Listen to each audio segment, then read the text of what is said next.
അപ്പൊ ഇപ്പൊ 3 ഓപ്ഷൻസ് ആണ് പറയുന്നത്. ആ ആ ഒന്ന് 3 ഫാർമസി. ഓപ്ഷൻസ്. ആ ഫാർമസി ഡി ഫാമിനെ കിട്ടുള്ളൂ. ഇപ്പം നേരെ ഡി ഫാമേ കിട്ടുള്ളൂ. ഉം, ഇയാൾക്ക് ഫാർമസി ഇഷ്ടമാണെന്ന് പറഞ്ഞാൽ കെമിസ്ട്രി ഇഷ്ടമാണെന്ന് അർത്ഥം. ആ ആ ഓക്കെ. ഡി ഫാമിന് ചേർന്നിട്ട് അത് കഴിഞ്ഞ് ബി ഫാമിന് ചേർന്നിട്ട് സ്വന്തം കട തുടങ്ങാനാണോ പ്ലാൻ? അത് നമ്മൾ ഏതെങ്കിലും ഒരു വണ്ടി കാണുന്നത് കയറുന്നു വിചാരിക്കും. റോട്ടിലേക്ക് പോകുന്ന ഒരു വണ്ടി കയറാണ്. എന്നിട്ട് എവിടെയാ പോകേണ്ടതെന്ന് വെച്ചാൽ അതൊന്നും എനിക്കറിയില്ല, ഞാൻ വണ്ടിയിൽ ഇങ്ങനെ പോവും, അങ്ങനെ പറയാം. കൃത്യമായിട്ട് എവിടെയാ പോകേണ്ടതെന്ന് അറിയണ്ടേ? ഉം, ഉം.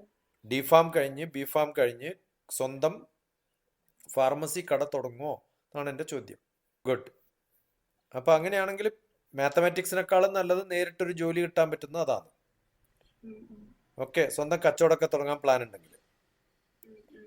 രണ്ട്, ഈ 4 ലക്ഷം ഉറുപ്യ കൊടുത്തിട്ട് പഠിപ്പിക്കുന്ന ആ സ്ഥലം, ആ പഠിപ്പിക്കുന്ന മാഷന്മാർക്കൊന്നും വേറെ ഒരു പണിയും കിട്ടാത്തതുകൊണ്ടായിരിക്കും ആ മാഷായിട്ട് ചേർന്നുണ്ടാവുക. ആ, അവർക്ക് എയും കമ്പ്യൂട്ടർ സയൻസ് ഒക്കെ നന്നായിട്ട് അറിയുമെന്ന് വിചാരിക്കും. അങ്ങനെയാണെങ്കിൽ അവരെ പഠിപ്പിക്കാൻ പോവോടാ? ഉം, അതിനേക്കാളും നല്ല ജോലിക്ക് പോവില്ലേ? ഉം, ഉം, അവരെവിടുന്നോ കുറച്ചെന്തോ പഠിച്ചിട്ടുണ്ടാവും. പിള്ളേരുടെ നിന്ന് കാശ് പിടുങ്ങാൻ പറ്റിയ ഏറ്റവും നല്ല പരിപാടിയാണിപ്പം ഉം. BSc MSc AI data science എന്നൊക്കെ പറഞ്ഞിട്ട് തുടങ്ങല്.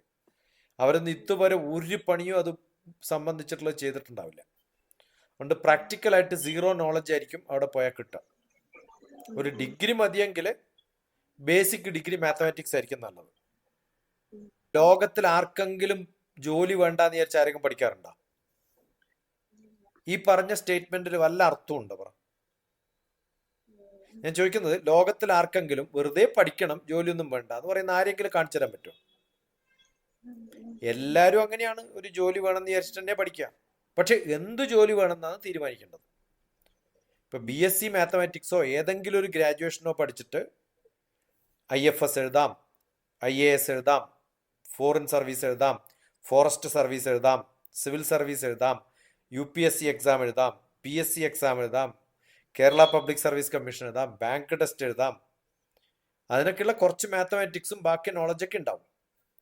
ഫാർമസി ചെയ്താൽ കച്ചവടം തുടങ്ങാം, നേരെ ഞാനത് പറഞ്ഞു. അത് ഡി ഫാമും കഴിഞ്ഞ് ബി ഫാമും കഴിയുമ്പോഴത്തേക്കും ബാക്കി ജനറൽ നോളജൊക്കെ സീറോ ആയി ആ സ്പെഷ്യൽ കോഴ്സിൽ മാത്രം പോകും. മാത്തമാറ്റിക്സിന് ചേർന്നാൽ ഇപ്പോഴുള്ള ഇംഗ്ലീഷും കൂടി ഉണ്ടാവില്ല. അപ്പോൾ അതും കൂടി പാരലലി നമ്മൾ ഉണ്ടാക്കിയെടുത്താൽ നന്നാവും. മാത്തമാറ്റിക്സ് പഠിച്ചാൽ നാളെ ഡാറ്റാ സയൻസോ AIയോ ഒക്കെ പഠിക്കണമെങ്കിൽ വലിയ ബുദ്ധിമുട്ടൊന്നും ഇല്ലാണ്ട് പഠിക്കാം. ഇപ്പൊ തന്നെ AIയിലോ ഡാറ്റാ സയൻസിലോ പോയാൽ ബാക്കി കോമൺ എൻട്രൻസ് എക്സാം ഒക്കെ വരുമ്പോൾ നോളജ് ഒന്നും ഉണ്ടാവില്ല. ആ ഒറ്റ ജോലിക്ക് വേണ്ടിയിട്ട് മാത്രം നോക്കേണ്ടി വരും. ഇത് കിട്ടിയില്ലെങ്കിൽ ഒന്നും ഉണ്ടാവില്ല. അപ്പൊ സ്പെഷ്യൽ ആയിട്ടുള്ള കാര്യങ്ങൾക്ക് പോണോ, അല്ല നമുക്ക് സ്പെഷ്യലായിട്ട് പോയാലും കച്ചവടം തുടങ്ങാൻ പറ്റിയ പണിക്ക് പോകണോ, അല്ല ജനറൽ ആയിട്ടുള്ള മാത്തമാറ്റിക്സിന് പോകണോ എന്നാണ് ചോദ്യം. ഞാൻ ബേസിക്കലി മാത്തമാറ്റീഷ്യനാണ്. അപ്പോൾ ഞാൻ മാത്തമാറ്റിക്സ് BSc പഠിച്ചു, MSc പഠിച്ചു, PhD എടുത്തു, കുറേ കാലം പിടിക്കും. ഓക്കെ, കച്ചവടം തുടങ്ങാൻ പറ്റുന്നുണ്ടെങ്കിൽ നേരിട്ട് തുടങ്ങാൻ പറ്റുന്നതാണ് B.Pharm. മനസ്സിലായോ? BSc മാത്തമാറ്റിക്സ് വേണമെങ്കിൽ പ്രൈവറ്റ് ആയിട്ടും പഠിക്കാം. പക്ഷെ ഫിസിക്സും സ്റ്റാറ്റിസ്റ്റിക്സും ആണെങ്കിൽ അത് ഉണ്ടാവില്ല. ഫിസിക്സ് ഒക്കെ ക്ലാസ്സിലിരുന്നാലേ പഠിക്കാൻ പറ്റുള്ളൂ. പക്ഷെ ഇതിനേക്കാളും കൂടുതൽ കോമ്പറ്റീറ്റീവ് എക്സാംസിനൊക്കെ പ്രിപ്പയർ ചെയ്യാനുള്ള എബിലിറ്റി ഉണ്ടോ എന്ന് അറിയണം. എന്നിട്ട് ഹൈ പ്രൊഫൈൽ ജോലിയൊക്കെ ഇല്ലെങ്കിൽ BSc മാത്തമാറ്റിക്സ് കഴിഞ്ഞാൽ ചിലപ്പോൾ ഒരു പണിയും കിട്ടിയെന്ന് വരില്ല. അല്ലെങ്കിൽ പിന്നെ B.Edന് പോയിട്ട് ടീച്ചർ ആവേണ്ടി വരും. അതല്ലെങ്കിൽ MScക്ക് പോയിട്ട് എവിടെയെങ്കിലുമൊക്കെ PhDക്കോ എന്തിനെങ്കിലും ചേരുക, അല്ലെങ്കിൽ ഏത് കോമ്പറ്റീറ്റീവ് എക്സാംസ് എഴുതോ. ഇതൊക്കെ ഉള്ളു മാർഗം. എന്താ വേണ്ടേ? ഇലക്ട്രോണിക്സ് ചേരി ജനറൽ ആയിട്ടുള്ളത്, അതല്ലേ നല്ലത്. ഈ പ്രൊഫഷണൽ എന്ന് പറയുന്ന അത്രയും ഫീസ് വരില്ലല്ലോ അതിന്, അതിനേക്കാളും കുറവല്ലേ. പിന്നെന്താ ആ പ്രൊഫഷണൽ ചേരാണ്ട് ഈ സാധാരണ കോളേജിൽ പ്രൊഫഷണലിൽ പോണം? കുറേ ജനറൽ ആയിട്ടുള്ള നോളജ് ഉണ്ടാക്കണം. ഒന്ന് ഈ സ്വഭാവമൊക്കെ മാറ്റണം. പ്രൊനൗൺസിയേഷൻ നന്നാവണം, കോൺഫിഡൻസ് ഉണ്ടാവണം, നന്നായിട്ട് എഴുതാൻ പഠിക്കണം, ജനറൽ നോളജ് ഉണ്ടാവണം, കമ്മ്യൂണിക്കേഷൻ സ്കില്ല് നന്നാവണം. അതിനൊക്കെയുള്ള അസൈൻമെന്റ്സും മെന്ററിങ്ങും തരാം. വീട്ടിൽ നിന്ന് പോയിട്ട് വന്നിട്ട് ബാക്കി സമയങ്ങളിലൊക്കെ അതൊക്കെ പഠിക്കുക. ഇന്ന് ഇലക്ട്രോണിക്സിന്റെ സിലബസ് എടുക്കുക, പഠിച്ചു തുടങ്ങുക. അതിൽ engineering mathematics, engineering physics, engineering chemistry, കുറേ എക്സ്ട്രാ കോഴ്സ് ചെയ്യണം. ഈ പറയുന്ന AI, big data, data analysis എല്ലാം പ്രൈവറ്റ് ആയിട്ട് പഠിക്കാം. അതൊക്കെ ഓൺലൈൻ ഓപ്പൺ കോഴ്സായിട്ട് ചെയ്യണം. ഇതെവിടെ ചെയ്യണം, എങ്ങനെ ചെയ്യണം, എന്തൊക്കെയാണെന്നുള്ള ഡിസ്കഷൻസ് ഒക്കെ നമുക്കാവാം. നല്ല അത്തരം ഡീറ്റെയിൽഡ് ആയിട്ടുള്ള പഠിക്കാൻ താല്പര്യമുള്ള നല്ല ചോദ്യങ്ങളൊക്കെ ആയിട്ട് ഡിസ്കഷൻസ് ഒക്കെ ആയിട്ട് ഇടക്കിടക്ക് കൂടാം. അങ്ങനെ ഒരു ഗ്രൂപ്പ് ഉണ്ട്. അത് കണ്ടിരുന്നോ വല്ല വീഡിയോ? അടുത്ത കാലത്ത് ഇട്ടിട്ടുള്ള കുറേ എണ്ണത്തില് മെന്ററിങ് വീഡിയോസ് ഉണ്ട്.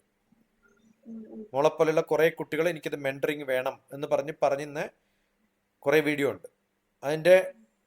അതെങ്ങനെ ഉണ്ടാക്കേണ്ടതെന്നുള്ളത് ഞാൻ പറഞ്ഞുതരാം. അത് റെക്കോർഡ് ചെയ്തിട്ട് അയച്ചു തരാം താല്പര്യമുണ്ടെങ്കിൽ.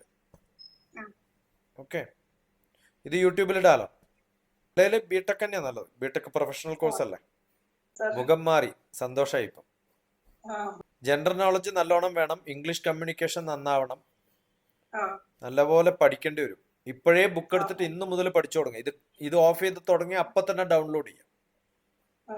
ഡൗൺലോഡ് ചെയ്ത് ബുക്കൊക്കെ ഡൗൺലോഡ്, ലാപ്ടോപ്പില്ലേ, എഞ്ചിനീയറിംഗ് ആകുമ്പോൾ ലാപ്ടോപ്പ് പഠിക്കുക.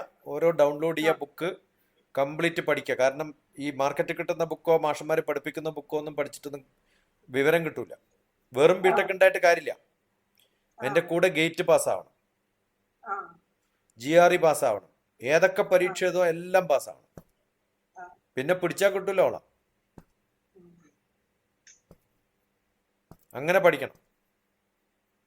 ഓക്കെ.